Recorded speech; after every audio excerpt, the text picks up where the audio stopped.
하나님이 이 모든 말씀으로 말씀하여 이르시되 나는 너를 애굽 땅 종 되었던 집에서 인도하여 낸 내 하나님 여호와니라. 너는 나 외에는 다른 신들을 내게 두지 말라. 너를 위하여 새긴 우상을 만들지 말고 또 위로 하늘에 있는 것이나 아래로 땅에 있는 것이나 땅 아래 물속에 있는 것에 어떤 형상도 만들지 말며 그것들에게 절하지 말며 그것들을 섬기지 말라. 나 내 하나님 여호와는 질투하는 하나님인즉 나를 미워하는 자의 죄를 갚되 아버지로부터 아들에게로 3, 4대까지 이르게 하거니와 나를 사랑하고 내 계명을 지키는 자에게는 천대까지 은혜를 베푸느니라. 나는 내 하나님 여호와의 이름을 망령되게 부르지 말라. 여호와는 그의 이름을 망령되게 부르는 자를 죄 없다 하지 아니하리라. 안식일을 기억하여 거룩하게 지키라. 엿새 동안은 힘써 내 모든 일을 행할 것이나 일곱째 날은 내 하나님 여호와의 안식일인즉 너나 내 아들이나 내 딸이나 내 남종이나 내 여종이나 내 가축이나 내 문 안에 머무는 객이라도 아무 일도 하지 말라. 이는 엿새 동안에 나 여호와가 하늘과 땅과 바다와 그 가운데 모든 것을 만들고 일곱째 날에 쉬었습니다. 그러므로 나 여호와가 안식일을 복되게 하여 그날을 거룩하게 하였느니라. 내 부모를 공경하라. 그리하면 내 하나님 여호와가 내게 준 땅에서 내 생명이 길리라. 살인하지 말라. 간음하지 말라. 도둑질을 하지 말라. 내 이웃에 대하여 거짓 증거하지 말라. 내 이웃의 집을 탐내지 말라. 내 이웃의 아내나 그의 남종이나 그의 여종이나 그의 소나 그의 낙이나 무릇 내 이웃의 소유를 탐내지 말라.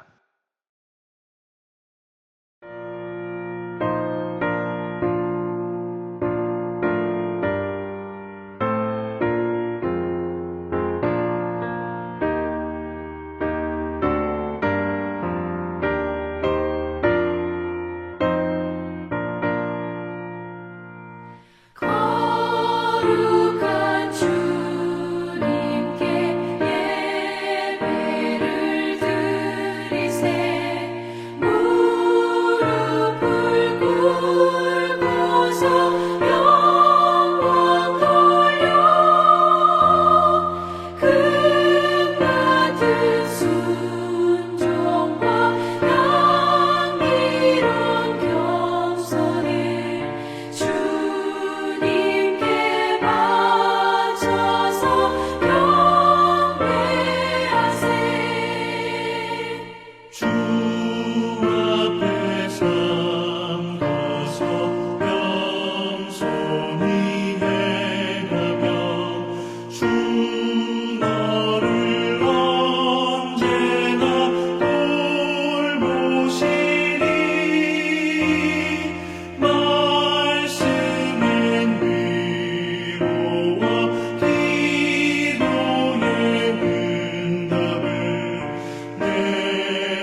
오늘은 지난 시간에 이어서 마태복음 23장을 살펴보며 은혜를 나누도록 하겠습니다. 성경에 예수님께서 이 땅에서 사역하시는 동안 화를 내신 경우는 거의 찾아볼 수 없습니다. 그런데 한두 번 정도 화를 내신 기록이 되어 있는데, 한 번은 지난 시간에 살펴봤던 성전에 들어가셔서 비둘기 파는 자들과 돈 바꾸는 자들, 그러니까 성전의 어떤 기득권을 이용해서 부당 이익을 취하는 이런 사람들 때문에 예수님께서 아주 격노하신 것을 볼 수 있습니다. 그리고 두 번째는 오늘 본문인데, 이 말씀은 예수님께서 이제 십자가를 지시기 바로 그 주간에 아마 화요일쯤 되지 않을까 싶습니다. 그러니까 그 주 금요일에 십자가에 못 박히실 주님께서 바로 며칠 전인 화요일쯤에 율법 박사들 그리고 서기관들, 이런 당시 종교 지도자들이라고 하는 사람들에게 대노하신 것입니다.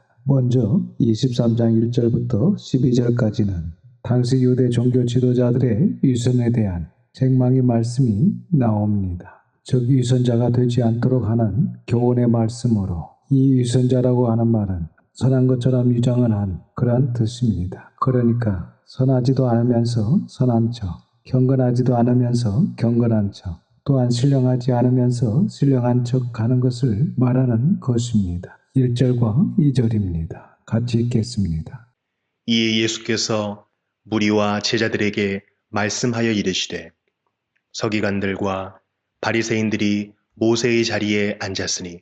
본문에 나오는 서기관과 바리새인들은 당시 유대 종교 지도자들의 대표되는 사람들이었습니다. 그리고 모세의 자리는 율법, 곧 하나님의 말씀을 가르치기 위해 세워진 의당에 모세의 자리를 만들어 놓았는데, 이 서기관과 바리새인들은 종교 지도자로서의 권위를 세우기 위해 모세의 자리에 앉아 가르치는 일을 했습니다. 모세 당시에는 모세가 종교 지도자의 역할을 감당했던 것처럼, 예수님 당시에는 서기관과 바리새인과 사두개인 그리고 율법사들과 대제사장, 이런 인물들이 모세의 자리를 차지했고, 또한 오늘날은 교회 목회자들이 이 모세의 자리에 앉아서 지도자의 역할을 감당하고 있습니다. 그런데 당시 모세의 자리에 앉아있던 이 종교 지도자들이 크게 잘못되었다는 것을 예수님께서 지적하시고 책망하시는 것입니다. 3절입니다.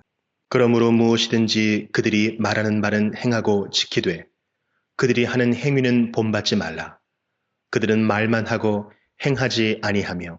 당시 종교 지도자들이 말은 옳은 말을 한다는 것입니다. 그런데 그들의 가장 큰 문제점은 그렇게 말은 옳은 말을 하는데 그 말대로 행하지는 않는다는 것입니다. 즉 말하는 것과 행동하는 것이 같지 않고 다르다는 것입니다. 사실 오늘날도 이 말씀이 목회자들에게 굉장히 부담되는 말씀입니다. 그리고 교회 직분자들이나 성도들이 사람들을 교회로 인도할 때 부담이 되는 말씀입니다. 나는 그렇게 살지 않으면서 가르치고 전하고 사람들을 교회로 인도하는 것은 부담이 됩니다. 그래서 우리는 하나님의 말씀을 정확히 알아야 합니다. 그리고 말씀대로 지키며 살아야 하는 것입니다. 우리가 말하는 것도 세상적인 말이 아니라 하나님의 지혜의 말씀대로 말하며 전하고 그 말씀대로 살아야 합니다. 3절 하반절을 다시 보시면 그들은 말만 하고 행하지 아니한다는 것입니다. 이것이 위선이고 외식하는 것입니다. 그래서 이 위선자와 외식하는 자를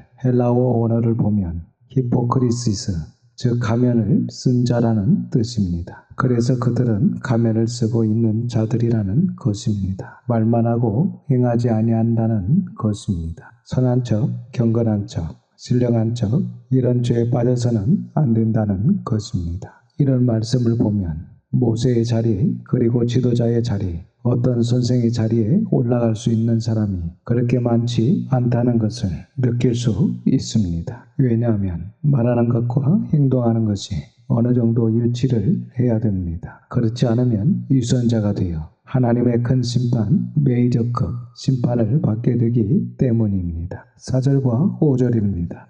또 무거운 짐을 묶어 사람의 어깨에 지우되 자기는 이것을 한 손가락으로도 움직이려 하지 아니하며 그들의 모든 행위를 사람에게 보이고자 하나니 곧 그 경문띠를 넓게 하며 옷수를 길게 하고 그러니까 종교 지도자라고 하는 사람들이 백성들에게는 성도들에게는 어깨에 무거운 짐을 지우고 반면에 자기들은 특권의식을 가지고 온갖 혜택과 특권을 누리고 있으면서 정작 그 지도자로서의 어떤 모범이나 희생이나 헌신적인 삶이 전혀 없다는 것입니다. 그리고 그들은 모든 행위를 사람에게 보이고자 했다는 것입니다. 이러한 부분들을 우리가 항상 조심해야 됩니다. 정말 희생하는 것이 별로 없으면서 많은 것을 희생하는 것처럼 그렇게 사람에게 인정받고 보장되고 가면을 쓰고 보이고자 하는 이러한 행동은 예수님께서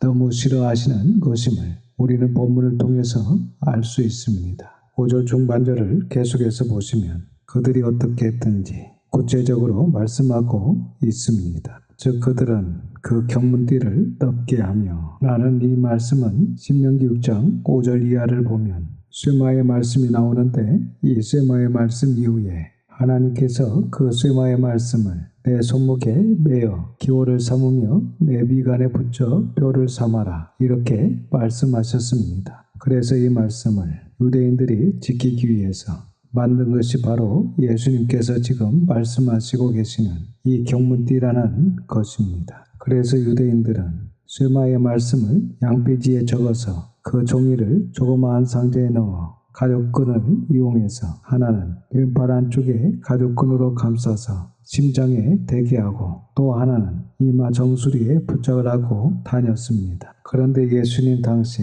이 종교 지도자들이 사람들에게 더 경건하게 보이려는 어떤 의도에서 이 경문과 경문띠를 과도하게 크게 만들어서 착용을 하고 다녔다는 것입니다. 사실 얼마나 좋은 말씀입니까? 하나님께서 주신 쇠마의 말씀입니다. 하지만 쇠마의 말씀이라 할지라도 이것을 자랑하고 사람에게 보이고자 하는 것으로 이용된다면 악한 것이 된다는 것입니다. 그리고 또 그들은 5절 하반절을 보시면 옷술을 길게 한다는 것입니다. 이 옷술도 민수기 15장 38절에서 41절에 보시면 하나님께서 명령하신 말씀입니다. 민수기 15장 38절에서 41절을 보겠습니다. 같이 읽겠습니다.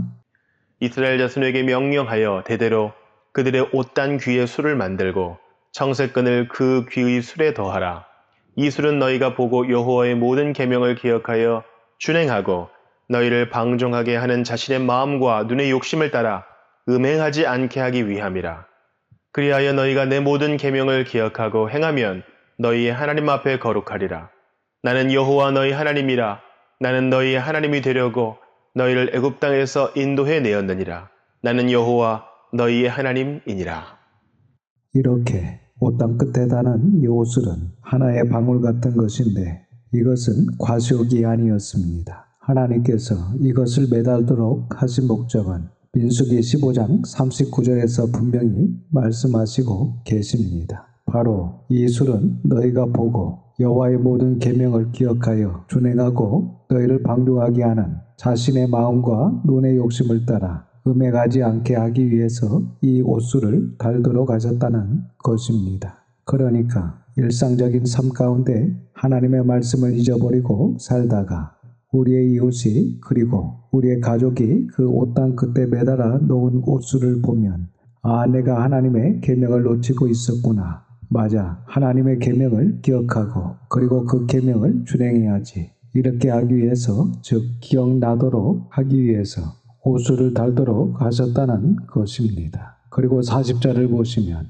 그리하여 너희가 내 모든 계명을 기억하고 행하면 너희의 하나님 앞에 거룩하리라. 그래서 이 옷술의 역할은 바로 계명을 기억하고 그리고 행하도록 하기 위해서 옷술을 달게 하셨다는 것입니다. 그런데 오늘 본문을 보시면 당시 종교 지도자들은 이 옷술을 화려하게 그리고 길게 크게 함으로 자신들이 마치 특별한 경건을 지닌 존재인 것처럼 과시했던 것입니다. 오늘날도 간혹 어떤 목사님들을 보면 사실 일반적인 목사 가운이 있습니다. 그런데 그 목사 가운을 입지 않고 박사 가운을 입고 설교하시는 분들을 종종 볼 수 있습니다. 그런데 한 번쯤 생각해 볼 필요가 있는 것 같습니다. 왜냐하면 지금 예수님께서 책망하시는 이러한 오술과 경문띠를 통해서 화려함을 추구하고 과시했던 그런 타락한 종교 지도자들의 형태와 별반 다를 것이 없다는 것입니다. 어떻게 목사가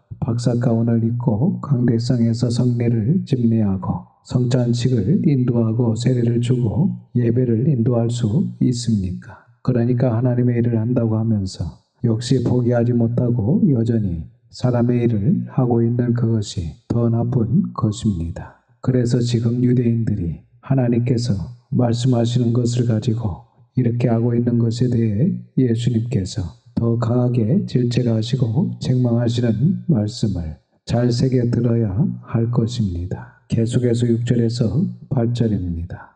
잔치의 윗자리와 회당의 높은 자리와 시장에서 문안받는 것과 사람에게 랍비라 칭함을 받는 것을 좋아하느니라.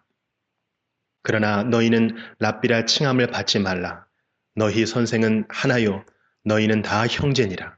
8절 하반절을 보시면 너희 선생은 하나요. 너희는 다 형제니라. 특별히 오늘날 목회자들이 반드시 새겨드려야 될 말씀입니다. 여기서 랍비라 칭함을 받지 말라 라는 말은 교회에서 지도자를 금해야 된다는 말이 아닙니다. 사실 교회에 지도자가 필요합니다. 그래서 지도자를 금해야 된다는 말이거나 교회 질서상 마땅히 필요할 지도자의 권위가 필요 없다. 그리고 지도자를 존경하지 않아도 괜찮다. 그런 것을 이야기하는 것이 아닙니다. 이는 지도자가 가르치는 직분을 가지고 있다 해서 개인적 명예욕과 공명심으로 인해 종교적 계급의식을 가지고 있으면 절대 안 된다는 말씀입니다. 즉 종교적 계급의식, 이것이 위험하다는 것입니다. 쉽게 표현을 하면 교회의 지도자는 특권의식에 절대 사로잡혀서는 안 된다는 것입니다. 그리고 매우 겸손해야 된다라는 그런 이야기입니다. 그리고 원래 성경에는 목사라는 단어가 없습니다. 예배소서에서 목사라는 말이 나오지만 사실 목사가 아니라 목자입니다. 그런데 목자와 교사가 합해져서 목사라고 부르고 있습니다. 사실 이 말도 부담스러운 것입니다. 왜냐하면 오늘 본문의 말씀대로 예수님만 우리의 교사, 즉 스승이지 아무도 스승이라 랍비라 칭하지 말라고 하셨기 때문입니다. 그리고 우리는 다 형제입니다. 그래서 원래 우리 개혁교회는 계급이 없습니다. 마치 서클처럼 원으로 둘러있는 중에 어느 방향에서 어떤 역할을 맡은 것 뿐이지 성직자라고 해서 다른 특수 계급이 있는 것이 아니라는 것입니다. 즉 교회의 직분은 교회의 질서를 위해서 있는 것이고 교회의 직분자는 섬기는 것이고 종이 되는 것이라고 분명히 말씀하셨지 절대 계급이 아니라는 것입니다. 그래서 목사도 양입니다. 그리고 목사도 형제고 목사도 평신도입니다. 그런데 오늘날 교회가 갈수록 가톨릭화 되어 가면서 이런 계급의식이 생기고 있고 그리고 유형적으로는 화려함을 추구하고 있다는 것입니다. 다시 말씀드리지만 예수님 한 분만 평신도가 아니시고 교회의 모든 성도는 다 평신도입니다. 예수님께서 말씀하신 대로 너희 선생은 하나요 너희는 다 형제니라. 그래서 직분은 섬기기 위해서 있는 것이지 계급을 나누는 것이 아니라는 것을 분명히 인식하고 늘 겸손하고 두려운 마음으로 직분을 감당해야 하는 것입니다. 9절과 10절입니다. 땅에 있는 자를 아버지라 하지 말라. 너희의 아버지는 한 분이시니 곧 하늘에 계신 이이시니라. 또한 지도자라 칭함을 받지 말라. 너희의 지도자는 한 분이시니 곧 그리스도시니라. 앞에서 너희는 랍비라 칭함을 받지 말라라는 이 말씀이 지도자가 되지 말라. 교회 지도자가 필요 없다. 이런 이야기가 아니라고 말씀을 드렸던 것처럼 이 말씀 역시 이 땅의 아버지, 육신의 아버지를 아버지라 하지 말라는 그 말씀이 아닙니다. 이 말씀은 너희 아버지는 한 분이시니 곧 하늘에 계신 분이라고 말씀하십니다. 여러분, 우리가 교회에서 목사를 가리켜 주의 종, 주의 사자, 그리고 영적 지도자라는 표현은 성경적이기 때문에 가능합니다. 하지만 목사를 가리켜 영적 아버지라고 표현하면 안 됩니다. 이것은 매우 위험한 발언입니다. 왜냐하면 오늘 본문에 예수님께서 우리의 영적 아버지는 하나님 아버지 한 분밖에 없다는 것을 분명히 말씀하시고 계시기 때문입니다. 그렇기 때문에 그 누구도 영적 아버지가 될 수 없다는 것입니다. 그래서 목사를 가리켜 주의 종, 주의 사자, 영적 지도자라는 표현은 옳은 표현이지만 영적 아버지라는 표현은 절대로 쓰면 안 된다는 것입니다. 이처럼 어떤 사람이 지나치게 신격화 된다든지 어떤 사람이 사람 위의 권위주의나 권위의식을 가지고 거들먹거리는 것은 하나님 앞에 온당치 않다는 것을 말씀하고 있는 것입니다. 11절과 12절입니다. 너희 중에 큰 자는 너희를 섬기는 자가 되어야 하리라. 누구든지 자기를 높이는 자는 낮아지고 누구든지 자기를 낮추는 자는 높아지리라. 이것이 전국 법칙입니다. 세상과 다릅니다. 그래서 다시 말씀드리지만 교회의 직분은 계급이 아니라 섬기는 것이고 종이 되는 것입니다. 그리고 사실 성경적으로 봤을 때 성도라는 직분만큼 좋은 직분이 없습니다. 성도라는 뜻은 거룩한 무리, 거룩한 백성입니다. 얼마나 좋은 표현입니까? 그리고 형제님, 자매님 이런 표현도 얼마나 좋습니까? 그래서 성도, 형제, 자매 이런 표현이 정말 아름다운 표현이고 교회의 직분자들은 섬기는 것이고 종이 되는 것임을 정직하게 배우고 실천할 수 있기를 바랍니다. 13절 이하를 보시면 예수님께서 위선자들을 향해 하시는 7가지의 화 있을진저 라는 강력한 저주의 말씀입니다. 구약 성경 이사야, 예레미야, 예스겔 그리고 많은 선지서에서도 화 있을진저 라고 하나님의 마음을 거침없이 말씀하시는 것을 볼 수 있습니다. 우리가 저주의 말씀이라고 하면 구약의 신명기 28장과 레위기 26장만 생각하는데 오늘 본문을 보시면 신약의 예수님 역시 저주하시는데 매우 두려운 말씀입니다. 사실 복음서라고 하면 복된 소식만 있는 것으로 생각하는데 물론 우리가 예수님을 바르게 믿으면 복된 것이 맞습니다. 하지만 성경 안에는 복된 말씀만 있는 것이 아니라 두렵고 떨리는 말씀도 있다는 사실을 늘 간과해서는 안 된다는 것입니다. 특별히 본문은 오늘날 교회가 그리고 교회 지도자들이 반드시 유념하고 들어야 할 말씀입니다. 13절에서 15절입니다. 화 있을진저 외식하는 서기관들과 바리새인들이여 너희는 천국문을 사람들 앞에서 닫고 너희도 들어가지 않고 들어가려 하는 자도 들어가지 못하게 하는도다.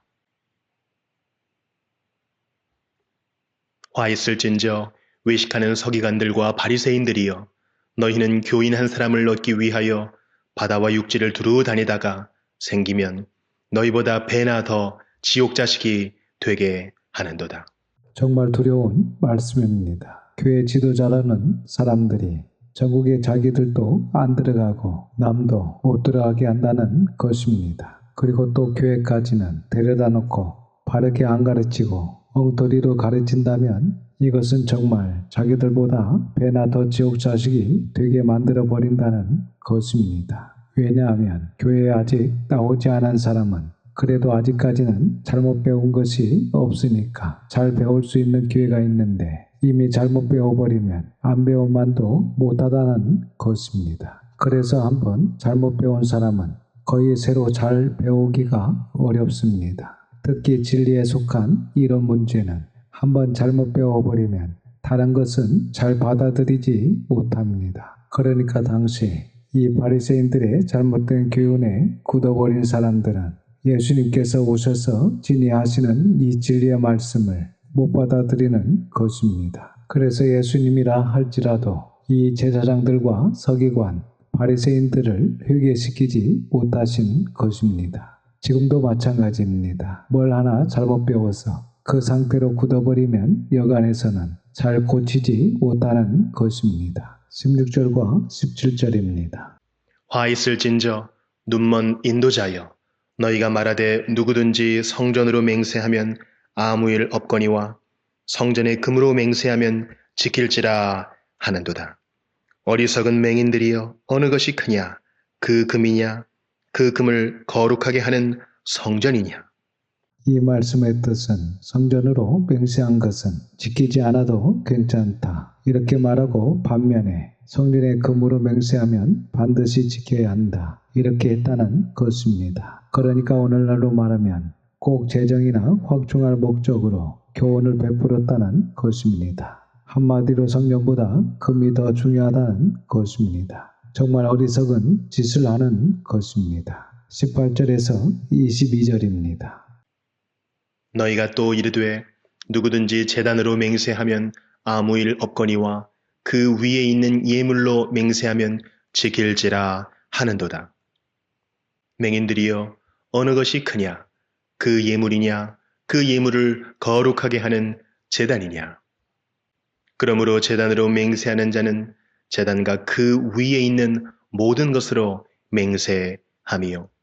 또 성전으로 맹세하는 자는 성전과 그 안에 계신 이로 맹세함이요. 또 하늘로 맹세하는 자는 하나님의 보좌와 그 위에 앉으신 이로 맹세함이니라. 맹세에 관한 말씀은 예전에 설명을 드렸습니다. 어떠한 맹세도 하지 않는 것이 좋습니다. 성경은 분명히 예하면 예이고 아니면 아니오 이렇게 말해야 한다고 가르쳐주고 있습니다. 그러니까 우리의 일상적인 말 예하겠습니다. 아니오 하지 않겠습니다. 그 말로 인정받을 수 있는 사람이 되어야 되고 그리고 예, 아니오로 책임지는 일상적인 말에 책임지는 그러한 삶을 살아야지 맹세할 정도로 다른 사람의 신용을 얻지 못한다면 문제가 되는 것입니다. 이렇게 7가지 화 중에서 지금 3가지 화까지 살펴봤는데 이 말씀은 무슨 말씀입니까? 특별히 이 3번째 화 이것은 무엇을 지적하시는 것입니까? 바로 가치관의 문제를 지적하시는 것입니다. 당시 유대 지도자의 가치는 성전과 제단보다 금과 예물에 더 가치를 두고 있었습니다. 이것은 당시 지도자들의 가치관이 심각하게 타락했다는 예수님의 지적이신 것입니다. 즉 근본적인 것이 있고 부차적인 것이 있습니다. 본질적인 것이 있고 비본질적인 것이 있습니다. 그런데 그것을 구분하지 못하는 것입니다. 마치 오늘날 현대인들처럼 마치 겸하여 섬기는 기독교인들처럼 가치관, 세계관이 성경적으로 정립되어 있지 않다 보니까 이렇게 구분해내지 못하고 분별해내지 못하는 것입니다. 어떻게 오늘날 우리의 가치관, 우리의 가치 기준, 우리의 세계관은 성경적으로 건강합니까? 우리가 먹고 살기 위해서는 물질이 중요하고 최우선으로 생각하지만 성경은 물질이 우리가 생각하는 만큼 그렇게 중요한 것이 아니라고 말씀합니다. 중요한 것은 진리적인 것이고 영적인 것이며 신령한 것이라고 성경은 우리에게 말씀하고 있습니다. 그러니까 우리가 정말 진리를 추구하면서 그리고 진리를 이렇게 추구하다 보니까 좀 가난하고 좀 부족하고 좀 어렵게 되었다. 그럼 오히려 진리 때문에 좀 가난한 그러한 우리 모습이 더 큰 의미가 있고 더 큰 가치가 있다는 것을 성경은 우리에게 분명한 가치 기준으로 제시하고 있다는 것입니다. 감사하게도 우리 성도들은 이렇게 성경을 정직하게 보려고 애쓰며 바른 가치관을 가지고 세상에서는 좀 부족하고 불편해지더라도 진리를 선택하고 또한 하나님의 말씀과 계명을 지키기 위해 애쓰고 노력하는 모습에 늘 감사하며 하나님께 영광을 올려드립니다. 바라기는 끝까지 이 진리의 길을 포기하지 않고 바른 가치 기준으로 이 세상의 법과 죄와 악한 영을 이기고 승리할 수 있도록 서로 위로하고 격려하며 기쁨으로 나아가는 저와 여러분, 우리의 자녀들이 다 될 수 있기를 주님의 이름으로 축원합니다. 오늘 여기까지 보고 다음 시간에 23절 이하를 계속해서 살펴보도록 하겠습니다. 기도하겠습니다. 아버지 하나님, 아버지 하나님의 거룩하신 이름을 찬양합니다. 오늘도 귀한 아버지 하나님의 말씀을 듣게 하시고 깨닫게 하시니 감사를 드립니다. 성경 안에는 복된 말씀만 있는 것이 아니라 두렵고 떨리는 말씀도 있다는 사실을 정직하게 보고 성경적인 믿음으로 살아갈 수 있도록 인도하여 주시옵소서. 이 세상에서 좀 부족하고 불편해지더라도 진리의 길을 포기하지 않고 성경적인 바른 가치 기준으로 세상의 법과 죄와 악한 영을 이기고 끝까지 승리할 수 있도록 붙들어 주시옵소서. 이번 한 주간도 하나님의 선한 손의 도우심을 믿고 감사드리오며 우리 구주 예수님의 이름으로 기도드립니다. 아멘. 지금은 우리 구주 예수 그리스도의 은혜와 아버지 하나님의 크크신 사랑하심과 성령님의 감화 감동 역사 충만하심이 책망받는 서기관들과 바리새인들처럼 살지 않고 우리의 말과 행동이 일치하며 진리로 온전하기를 원하는 모든 성도들과 자녀와 가정에 함께 하시기를 우리 구주 예수님의 이름으로 축원하옵나이다. 아멘.